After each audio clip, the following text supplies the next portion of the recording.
jornal multidigital do eixo SP-Rio. Abre aspas.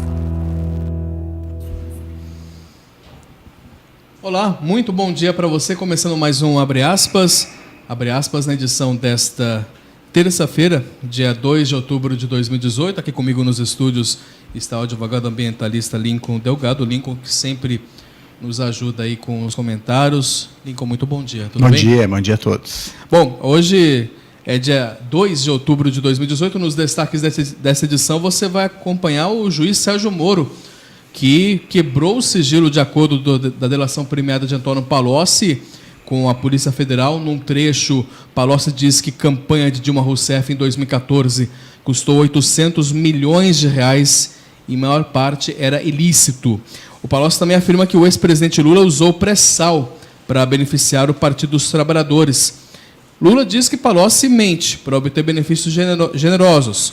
Dilma diz que ex-ministro inventa e questiona a retirada do sigilo a 6 dias do primeiro turno das eleições. Tem o presidente norte-americano Donald Trump fazendo críticas ao Brasil, com a política comercial que tem com o Brasil, e afirmando que o país trata empresas norte-americanas injustamente.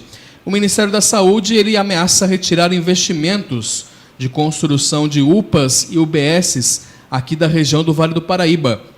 E o São José dos Campos, que alcançou pela primeira vez um índice positivo na satisfação de quem usa o transporte público na cidade. Será? Também nós temos informações do esporte, esses e outros destaques dentro de instantes. Jornal Abre aspas. Jornal Abre aspas.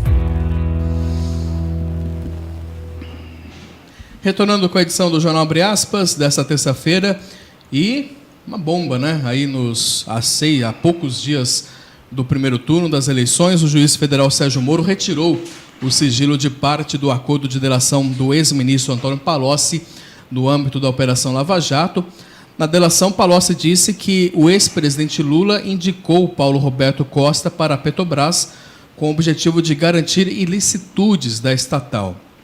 Afirmou ainda que Lula usou o pré-sal para conseguir dinheiro para as campanhas do PT e que as duas campanhas de Dilma Rousseff para a presidência custaram 1 bilhão e 400 milhões de reais a mais do que foi declarado à Justiça Eleitoral. Na delação, Palocci ainda afirma que o MDB exigiu de Lula a diretoria da Petrobras, a diretoria internacional da Petrobras, e chegou a travar votações no Congresso para fazer pressão sobre isso. E diz que pelo menos 900 das 1.000 medidas provisórias editadas nos 4 governos do PT envolvem propinas. Em nota, a defesa do ex-presidente Lula afirmou que Palocci mentiu mais uma vez, sem apresentar nenhuma prova. Os advogados dizem ainda que a decisão de Moro apenas reforça o caráter político dos processos e da condenação injusta imposta ao ex-presidente, e que o juiz tem o nítido objetivo de tentar causar efeitos políticos para Lula e seus aliados. A ex-presidente Dilma divulgou uma nota na qual afirma que o valor apontado por Palocci é absolutamente falso. Abre aspas. Tal afirmação, pela leviandade e oportunismo delirantes, só permite uma conclusão, que o senhor Palocci saiba onde se encontra 1 bilhão de reais, já que o valor declarado e aprovado pelo TSE é cerca de 1/3 disso, fecha aspas, diz o texto. Dilma Rousseff chama a quebra do sigilo da delação do ex-ministro de factoide eleitoral. A presidente nacional do PT, a Gleisi Hoffmann, afirmou que Sérgio Moro não podia deixar de participar do processo eleitoral e que ele tenta, pela enésima vez, destruir Lula, segundo palavras de Gleisi. Preso desde setembro de 2016, Palocci foi condenado a 12 anos e 2 meses de prisão pelos crimes de corrupção passiva e lavagem de dinheiro. O ex-ministro está detido na Superintendência da Polícia Federal em Curitiba. E este é o assunto do comentário de hoje do jornalista José Guilherme Ferreira. Bom dia. Peça eleitoral às avessas ou medida soberana do Ministério Público? Às vésperas da eleição, o juiz Sérgio Moro torna pública parte da delação premiada do ex-ministro Antônio Palocci, ex-braço direito do ex-presidente Lula. Isso significa mais denúncia contra Lula na hora em que as pesquisas mostram que seu candidato Haddad está praticamente garantido no segundo turno. Mas todas essas denúncias conseguem interferir nos números de Haddad?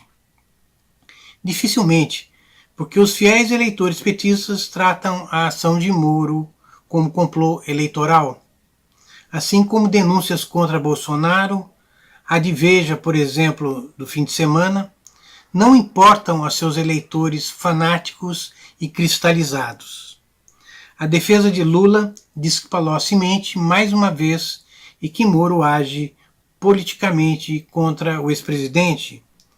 Não há como negar que a liberação da delação vem colada às eleições. Palocci declara, entre outras coisas, que o presidente Lula sabia da corrupção na Petrobras desde 2007 e afirma que a campanha presidencial de reeleição de Dilma Rousseff em 2014 custou 800 milhões. Esse valor é mais do que o dobro dos 350 milhões de gastos declarados ao Tribunal Superior Eleitoral na ocasião. Mas quem acredita quando a ordem de todo lado é desqualificar todo o judiciário e toda a imprensa sempre no atacado? Até amanhã. Muito bem, amanhã o Zé Guilherme retorna e realmente mexe, movimenta o cenário político, tendo em vista aí que estamos a poucos dias do primeiro turno das eleições, envolvendo o nome de Lula, uma liderança do Partido dos Trabalhadores, que se encontra preso, diga-se de passagem, mas, de certa forma, isso pode influenciar no voto petista, aquele que vai votar em Fernando Haddad. Talvez não, né, Lincoln? A gente estava comentando aqui que talvez isso sirva mais de um argumento aí, de uma nova carta na manga dos adversários para bater o Haddad, né? Quem vai votar no Haddad vai votar no Lula, né? E quem está votando no Lula, já ainda no primeiro turno, é uma pessoa que não adianta falar absolutamente nada que não vai convencê-lo a retirar o voto. Mas é preciso lembrar que o Palocci, junto a José Dirceu, José Genuíno e Lula, né, esse quarteto, eles realmente são não só fundadores do PT, são os líderes do PT, né? O Palocci foi o prefeito de Ribeirão Preto, uma das primeiras prefeituras que o PT já conseguiu, ainda na década de 80, foi ministro do Lula, e o próprio Ciro Gomes, que é um candidato agora de esquerda, quando questionado sobre o Lula sabia ou não da questão do petrolão, ele foi enfático em dizer que sim, é impossível que todos esses diretores estivessem roubando sem que o Lula, ao menos, soubesse. Se ele não colocou diretamente lá os diretores, ele pelo menos foi conivente com o que estava acontecendo. Foi muito dinheiro e as campanhas do PT, quem lembra das 2 ou 3 últimas campanhas do PT, você via que ela tinha um nível muito maior do que os outros, né? Porque eram marqueteiros puro mesmo, eram peças publicitárias primorosas, e a gente viu depois que isso foi tudo à base de muito dinheiro, e os próprios publicitários confessaram que eram dinheiro que recebia depois fora do país, né?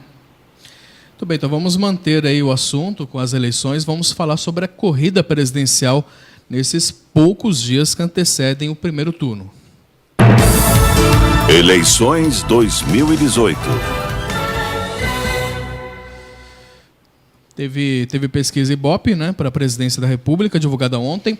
Aliás, o grande destaque dessa pesquisa fica por conta de 3 pontos, né? O Jair Bolsonaro subindo 4 pontos aí, e mesmo diante dos ataques aí voltados a ele, principalmente esse movimento das mulheres contra Jair Bolsonaro, do ele não, né, desse movimento social, desse movimento que partiu das redes sociais, o Fernando Haddad meio que estacionando ali no segundo lugar, e a Marina Silva caindo lá para o pelotão dos nanicos, né? Aliás, tem até uma brincadeira aqui que apareceu aqui na internet. A Marina desceu tanto nas pesquisas que poderia ser chamada de submarina, né? Porque já está lá embaixo já. Enfim, mas brincadeiras à parte, vamos aos números. Jair Bolsonaro, do PSL, está com 31%, Fernando Haddad do PT tem 21, 10 pontos de diferença, aí 10% de diferença. Ciro Gomes do PDT tem 11%, Geraldo Alckmin do PSDB com 8% e Marina Silva da Rede com 4%. O João Amoedo do Partido Novo tem 3%, e em 2%, aí, empatados com 2%, estão Álvaro Dias do Podemos e Henrique Meirelles do MDB. Cabo Daciolo do Patriota tem 1%, não pontuou Guilherme Boulos do PSOL. Também não pontuou Vera Lúcia do PSTU, Emael do Democracia Cristã e João Goulart Filho do PPL. Brancos e nulos somam 12%, não sabem ou não responderam 5%. O Ibope também perguntou, dentre esses candidatos, em qual você não votaria de jeito nenhum. Né? E nesse levantamento, portanto, os entrevistados podem citar mais de um candidato e isso, os resultados acabam somando mais de 100%. Vamos então aos números da rejeição. Bolsonaro tem 44%, Haddad tem 38%, Marina Silva segue com 25%, Alckmin com 19%, Ciro Gomes com 18%, e aí entra Meirelles, Cabo Daciolo, Emael e Boulos com 10%, Vera Lúcia e Álvaro Dias com 9%, Amoedo com 8% e João Goulart Filho com 7%. Poderia votar em todos, 2%, não sabem ou não responderam, 6%. O cenário é realmente aquilo que eu falei, né, Lincoln? A disparada, de certa forma, do Jair Bolsonaro, ao mesmo tempo também que ele permanece também nos altos níveis de rejeição, e também aumentou a rejeição do Fernando Haddad. Ele estacionou no segundo lugar, mas também aumentou a rejeição dele. O curioso é que, aparentemente, os dois candidatos que irão para o segundo turno, né, Bolsonaro e Haddad, também são os mais rejeitados. Para o segundo turno, eles vão ter que reverter a ideia de que muita gente vai querer ou anular o voto ou se abster de votar, né, por não querer votar em nenhum dos dois, pelo esse índice de rejeição, terão que convencer os que votaram em outros candidatos no primeiro turno que tenham esses votos dele no segundo turno também. É algo assim que a gente não consegue desenhar ainda uma situação para segundo turno. É muito aberto e até a projeção de segundo turno dos dois deu empate. Então será por poucos votos, talvez, mas é uma decisão que ninguém consegue imaginar pelo alto índice de rejeição. As simulações para o segundo turno, quem conseguiria vencer o Bolsonaro não está indo para o segundo turno, né? Que seria o Ciro Gomes. Na pesquisa, a gente vai ver agora que o Ciro Gomes tem 45% e o Bolsonaro tem 39%.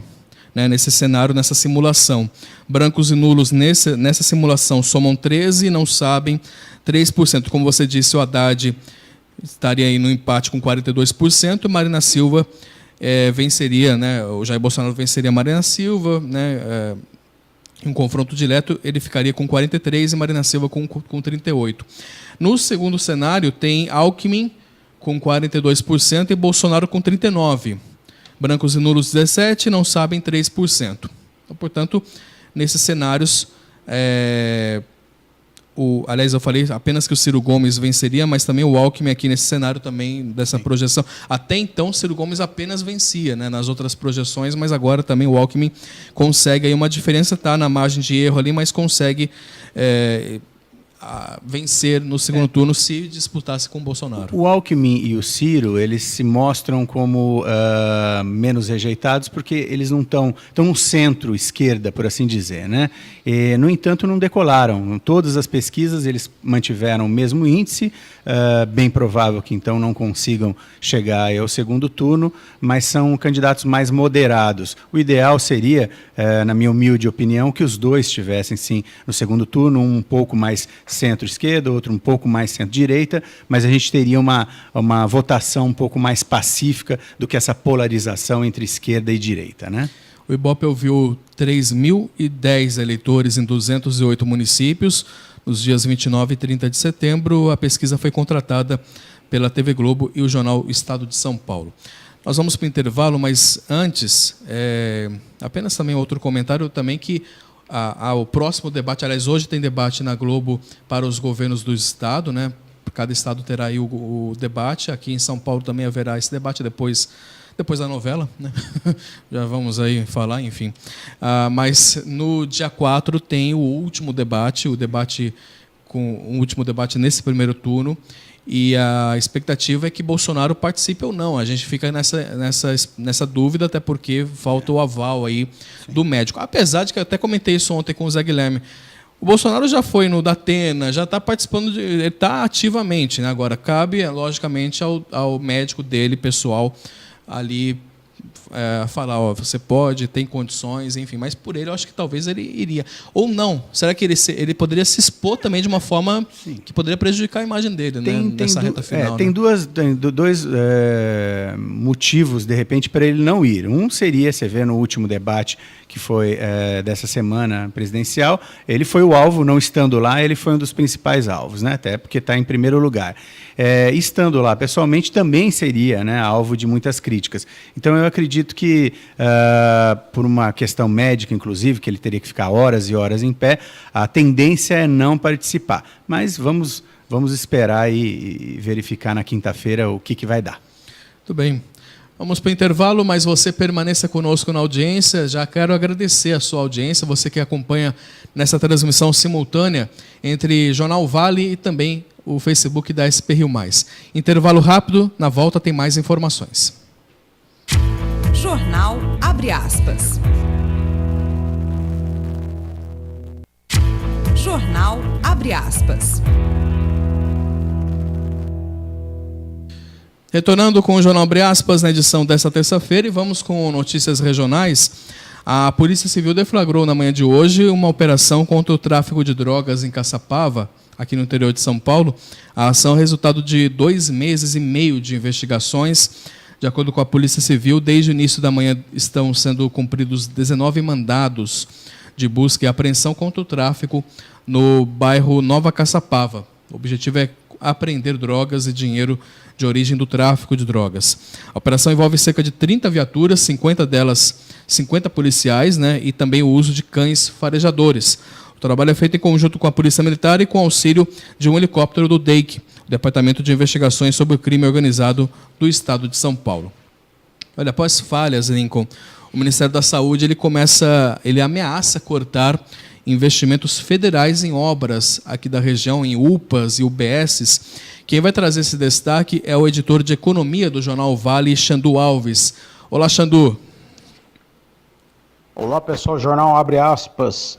O Ministério da Saúde ameaça retirar investimento aí de 7 de 9 obras de construção de UBS e de UPA na região. O Vale fez um levantamento de obras de unidade básica de saúde, as UBS, e de unidade de pronto atendimento, as UPAs, aqui na região, e chegou à conclusão de que de 9 obras em andamento, junto ao Ministério da Saúde, 7 delas têm problema no cronograma. O Ministério informou que algumas obras, inclusive, já perderam financiamento e a Prefeitura vai ser oficializada sobre isso, ou a Prefeitura pediu a prorrogação do prazo para a conclusão da obra e o Ministério está avaliando. O principal problema para essa interrupção do investimento é justamente o atraso, o problema em a Prefeitura concluir a obra no prazo especificado em contrato. Isso acontece por descumprimento das metas e paralisação da obra, licitação mal feita e etc. E isso é um atraso aí para a população que fica sem a unidade de saúde, sendo que a saúde é, em qualquer cidade, uma das principais prioridades da população e das campanhas eleitorais, haja visto que nós estamos no meio de uma. É isso aí. Um grande abraço, Xandu Alves, para o Jornal Abre Aspas. Obrigado, Xandu. Olha, o transporte público de São José dos Campos conquistou pela primeira vez a posição de alto grau de satisfação no transporte público em uma pesquisa realizada pela Indisat, que é o Indicadores de Satisfação dos Serviços Públicos, no terceiro trimestre deste ano. De acordo com o índice, São José tem 692 pontos. De acordo com a Prefeitura, no ranking estabelecido nessa edição da pesquisa, São José foi a única cidade a alcançar esse patamar. Na sequência aparecem os municípios de Osasco, São Bernardo do Campo, Santo André e Sorocaba, todos classificados com grau médio de satisfação. A pesquisa ela apontou que 57% dos entrevistados consideram o transporte público ótimo e bom, 30% considera regular e 13% ruim e péssimo. A pesquisa ela apontou aí, né, o Instituto utiliza critérios como ótimo, bom, regular, né, para obter esse índice. Então, revelando aí que o setor de transporte público foi um dos 8 serviços públicos que conquistaram aí alto grau de satisfação. Eu vou colocar aqui quem usa o transporte público, né? Eu, por exemplo, sou um que usa o transporte público em São José dos Campos. Realmente, comparado a outras cidades, você tem uma frota, um número grande de linhas de ônibus, enfim. Mas a gente bem sabe que ainda existem problemas com, por exemplo, regiões mais afastadas também, com poucas linhas de ônibus. Às vezes também o mau humor de cobradores e motoristas, e alguns veículos também que estão um pouquinho, né, ultrapassados aí na manutenção, também a gente percebe aí circulando na cidade de São José dos Campos. Eu não sei se bom, né? O transporte público bom mesmo, né? Bom não tá, mas assim, ótimo e bom, talvez regular, vai. Acho que de certa forma teve avanços comparado a outras cidades, mas ainda se paga caro aqui o valor da tarifa e muitas vezes não está assim como a gente gostaria que tivesse. Eu acho que o transporte público tinha que ser 100% de satisfação, né? Não é possível uma pessoa ainda esperar o ônibus de forma inadequada. A gente passa nesses momentos de chuva, a gente vê o quanto realmente ainda é inadequado o local onde você espera o ônibus. Então, essa satisfação é porque o transporte público em geral no Brasil é tão ruim, Sim. tão precário, que quando a gente tem uma cidade com um pouco mais de destaque, a pessoa sente que deve dar aí um ótimo bom. Mas é preciso melhorar, é preciso deixar ainda linhas exclusivas de ônibus. Eu acho que isso tem que aumentar. E principalmente melhorar o conforto da pessoa que está aguardando o ônibus, né? Estações mais interessantes e abrigadas para poder atender com conforto a população. É uma constante melhoria que a gente tem que avançar em São José dos Campos. Tá, a crítica é assim mesmo, né? Na verdade, comparando, por exemplo, eu sou de Taubaté e moro em Taubaté também, utilizo o transporte público de Taubaté, e aqui é muito melhor do que Taubaté. Sim. O transporte público de Taubaté, existe uma empresa que domina, impera, e apenas eles lá, não entra concorrência, e isso faz com que o transporte tenha dificuldades, né, com linhas, com maior número de linhas, com maior tempo também de viagens, enfim. É muito complicado. Você fica horas, às vezes, esperando por um ônibus em Taubaté. O taubatiano sabe o sufoco que passa por transporte público. Melhorou? Melhorou, mas ainda está muito, muito complicado. E aqui em São José é melhor do que Taubaté, mas ainda assim São José precisa melhorar. A gente tem pontos, né? Não é para se acomodar. A prefeitura, com certeza a prefeitura não se acomoda, né? O secretário Paulo Guimarães sempre está aqui conversando com a gente, e isso é importante, a prefeitura se mostrar sempre atenta a essas necessidades e não se acomodar por um índice que relativamente tem ganhado destaque. E diria mais, Rodrigo, por contrato, as empresas elas têm que sempre trocar os ônibus, né, com um certo período de uso.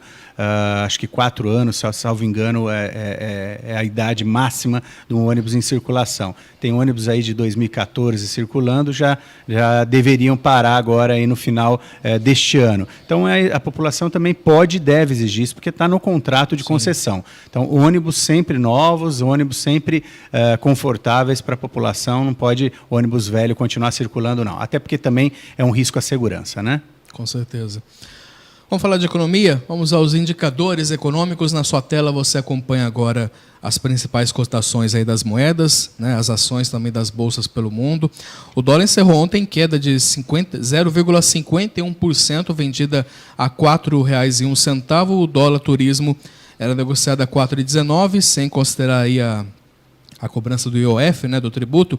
E o Ibovespa encerrou o pregão com queda de 0,91%. Ainda muito esse cenário econômico, essa variação do dólar muito refletindo sobre o cenário eleitoral que nós estamos vivendo, mas também teve avanços, né, no acordo comercial entre Estados Unidos e China, né, Estados Unidos, México e Canadá, e isso também melhorou a projeção lá, né. Aliás, sobre até isso, né, o presidente norte-americano Donald Trump, ele aproveitou essa cerimônia, né, que comemorou o acordo Estados Unidos, México e Canadá, finalizado na noite de domingo, para substituir o NAFTA, para prometer ampliar a sua guerra comercial com o mundo, né? Ele afirmou que não é correto o país ter déficits comerciais anuais de 800 bilhões de dólares e que vai forçar países e blocos econômicos a negociarem.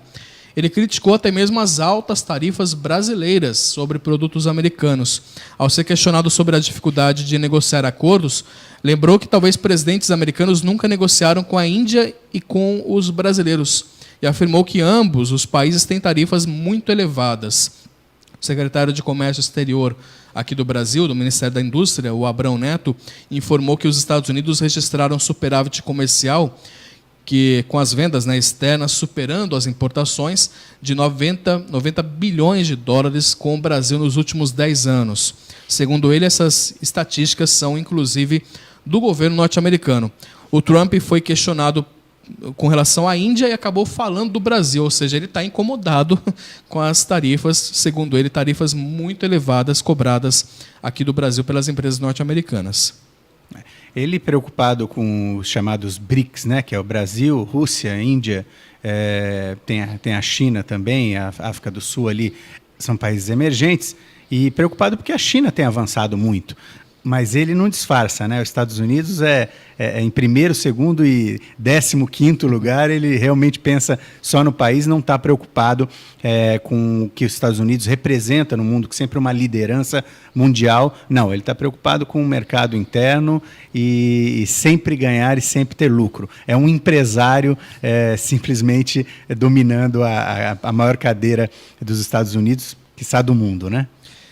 Tudo bem. Olha, eu vou pedir mais um intervalinho aí para a minha equipe, porque na sequência a gente vai ter informações internacionais, a gente tem atualizações sobre aquele terremoto lá na Indonésia, infelizmente a situação gravíssima por lá, e também vamos falar de assuntos bons também, vamos falar de esporte, vamos falar aí sobre a Embraer. Aliás, a Embraer se meteu numa confusão aí com a República Dominicana também, a gente vai dar detalhes sobre essa questão já. Intervalo rápido, na sequência tem mais informações. Jornal Abre Aspas. Jornal Abre Aspas. Retornando com o Jornal Abre Aspas, na edição dessa terça-feira, mais uma vez agradecendo a sua audiência, os seus comentários aí nas transmissões do Facebook da SP Rio Mais e também do Facebook do Jornal O Vale. Lembrando, discussões acontecem, né? Os comentários já estão bombando aí com discussões políticas, normal, natural nessa época do ano. Passadas as eleições, a gente volta a ser amiguinhos, né? Volta a ter amizades nas redes sociais. É uma bobagem tremenda essa história de ficar brigando nas redes sociais por partido, por candidato. É algo que, enfim, né? Paciência. Mas depois a gente volta a discutir outras coisas, que é futebol e religião, né? Agora é só política, depois a gente volta a discutir. Daqui 2 anos tem eleição de novo. Aí a gente volta de novo. Muito bem, vamos com informações internacionais, porque a Indonésia ela pediu ajuda internacional após o terremoto e o tsunami, né, que atingiram aí o arquipélago na última sexta-feira. Até agora as autoridades confirmaram a morte de mais de 800 pessoas e este número pode ser ainda maior. As equipes de resgate continuam as buscas por sobreviventes e fazem a retirada dos corpos. Muitas pessoas foram soterradas embaixo de casas e hotéis que desabaram. Algumas áreas atingidas continuam isoladas. A maioria das mortes foi em Palu, cidade com 380 mil habitantes. Segundo autoridades, cerca de 500 pessoas ficaram feridas. Mais de 40 mil estão desabrigadas.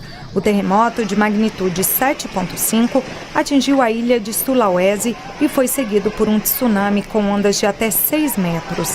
Hoje, centenas de pessoas lotaram os aeroportos, tentando deixar Palu e Donggala, regiões mais afetadas pelo desastre. Muito bem, retornando aqui com o Jornal Abre Aspas, pegando a gente de surpresa aqui, mas comentando aqui justamente sobre essa situação. Essas tragédias, né, Lincoln, a gente comove muito e é uma situação, principalmente em países mais carentes, né, que tem uma carência de recursos naturais, recursos, aliás, né, financeiros, enfim. Infelizmente, a tragédia aí que assolou, né, a Indonésia mais uma vez, mais uma tragédia para a gente poder... A Ásia sofre muito, né, com essa questão, principalmente de terremotos e outros acidentes naturais. E como você bem disse, a Indonésia é um dos países mais populosos do mundo. Qualquer local onde você tenha ainda uma tragédia dessa, ela alcança aí números, né, muito grandes, né, de pessoas atingidas, principalmente na Ásia, onde acontecem esses acidentes com alguma frequência.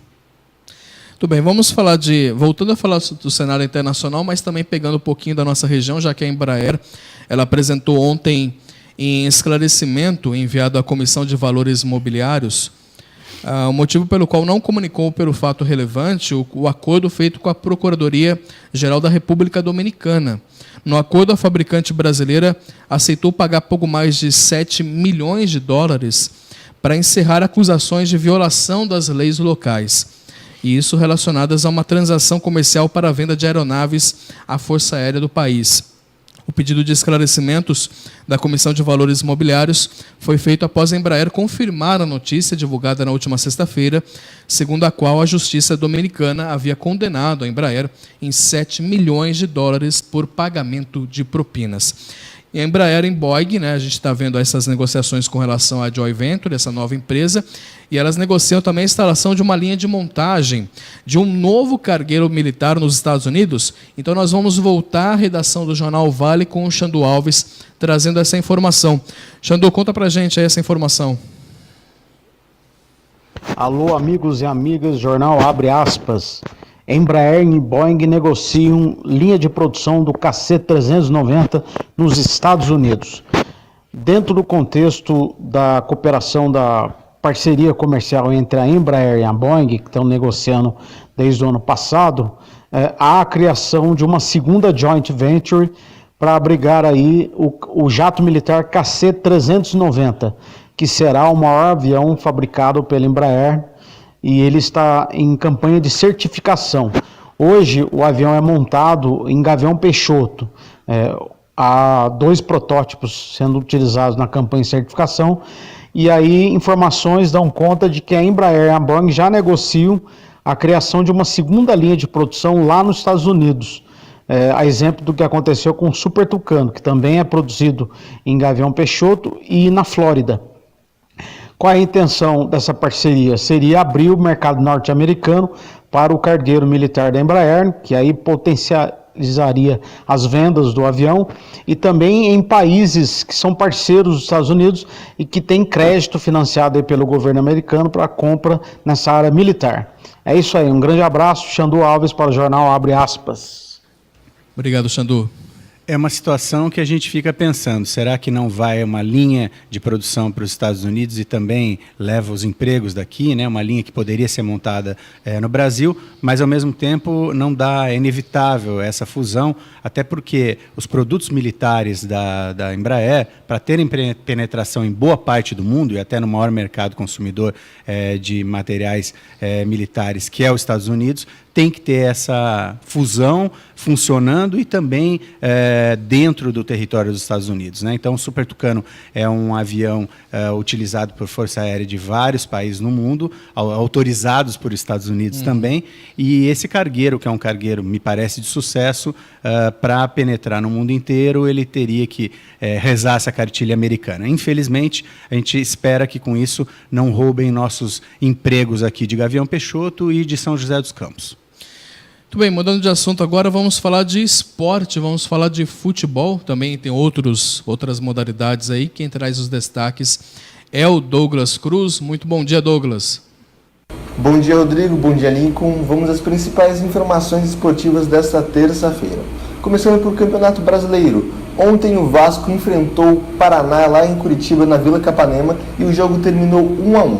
Com esse resultado, o Vasco escapa da zona de rebaixamento, ficando ali na 16ª posição com cerca de 30 pontos. O Paraná segue na lanterna. Os gols foram marcados por Alex Santana para o Paraná e Maxi Lopes para o Vasco. Um detalhe interessante do jogo aí é que o Leandro Castan foi expulso aos 11 minutos do segundo tempo, que complicou bem a vida do Vasco. Bom, agora vamos falar de Libertadores. O Grêmio enfrenta hoje o Atlético Tucumã em jogo válido pelas quartas de finais da Libertadores, jogo de volta. Já que o jogo de ida, que foi lá na Argentina, o Grêmio ganhou por 2-0 na casa do adversário. Então hoje o Grêmio só não se classifica por um milagre. Se o Atlético Tucumã jogar muita bola aqui na arena do Grêmio e fizer 3-0 no time ou ganhar nos pênaltis por 2-0. Vamos dar os principais destaques aí da preparação do Grêmio. O capitão Maicon deve estar suspenso, não joga contra o Tucumã. Já o retorno de Jael Cruel é quase certeza. O atacante aí que lidera o ataque do Grêmio, que é o principal ataque da competição ao lado do Palmeiras com 18 gols. O jogo vai acontecer hoje na Arena às 9h45. Ainda falando de futebol, mas agora falando do futebol mundial. Saiu ontem a lista de 40 nomes para o prêmio do Golden Boy, que é o prêmio de melhor jogador jovem até 21 anos, dada pela revista Tuto Sport.